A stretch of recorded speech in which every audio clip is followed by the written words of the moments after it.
অভিভাবক তারা, কিন্তু তারা বিরক্ত হয় কেন আমি আরো আরো এই কয়জনের জন্য অপেক্ষা করাই 1 ঘন্টা আপনাদেরকে। এর জন্য আমার খারাপ লাগে, কিন্তু কিছু করার থাকে না।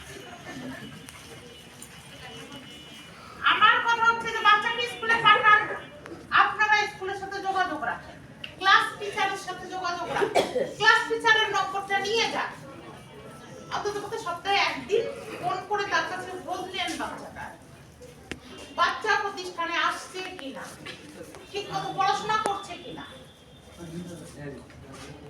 ডাকলে একটি অনুষ্ঠানে আমরা উপস্থিত ফজর আলী গার্লস স্কুল অ্যান্ড কলেজের রেজাল্ট অনুষ্ঠানে ঝিনাইদহ।